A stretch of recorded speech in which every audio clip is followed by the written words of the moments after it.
Hey there, Math World, especially Math 119. This is our quick little video lesson on section 2.1 in our number sense course. To the left, you'll see a Venn diagram with a number of shapes, some small shapes, some large shapes, some yellow, some blue, and one red. They are contained within a Venn diagram, and in Venn diagrams, we have overlapping areas.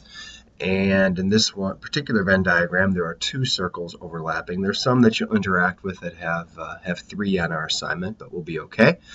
As we look at these, we call these attribute pieces. So each piece has its own attribute. Far to the left, we have our yellow pieces. There's a hexagon, a square, a triangle. To the right, we have a large blue hexagon and a small blue hexagon, squares, and triangles, and then one single red circle. When we take a look at this, we're very interested in intersections. So when we talk about sets in general, so if we have a set A and a set B, two collections of things, the intersection or the overlap of them is called the intersection. So in this operation, the way we would write that is A intersects B. You use an upside down U to denote an intersection. And so we continue on and we get more specific to this problem. So in our problem to the left, we're curious, what is the intersection of S and B, our two sets? Well, when we look at the intersection, it's where they overlap, we see these three blue attribute pieces. They are all small, they are all blue, and yet they are three different shapes. And so when we write down this new set, it is a set, so we need to use set notation.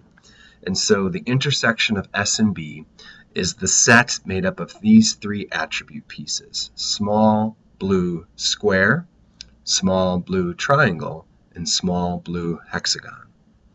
That's intersection. Generally speaking, intersections are easier to identify than their counterpart, which is the union.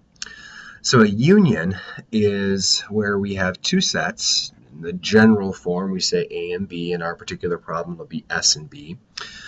But A and B is the set of all elements that is in A or B or in both A and B. So there's more typically that's present in a union. And so that's written as A, U, B. The uppercase U, normally correct side up, is the union. Upside down is an intersection.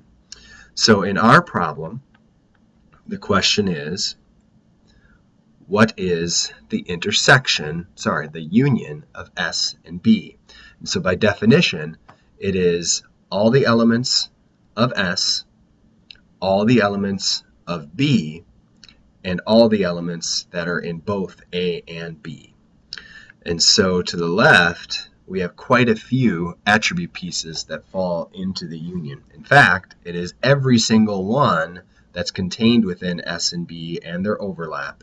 We only exclude this red circle because it is outside of S and B. So we do have another notation that we take a look at, and it's called S prime, or the prime notation. It's called the complement.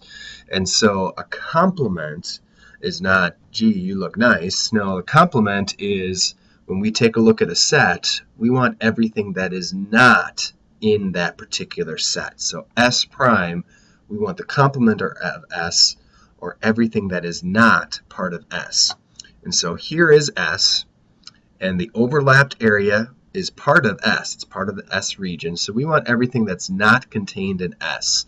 So if we were to write that as a set notation, we would include these large blue attribute pieces and this small red circle. And that is our quick tutorial on attribute pieces, Venn diagrams, intersections, and unions. And so our assignment for this section is page 73, numbers 9, 10, 16, 20, 24 A and B, 25 A and B, and 32. Many of these are Venn diagram problems. Just so you know, if they're difficult, it's not because of any deficiency in you. These are challenging problems, so Really do give it a good effort and just try to think about what is the abstract notation trying to tell us to do. Are we overlapping? Are we excluding? Are we including everything? Take it one step at a time and we'll be okay.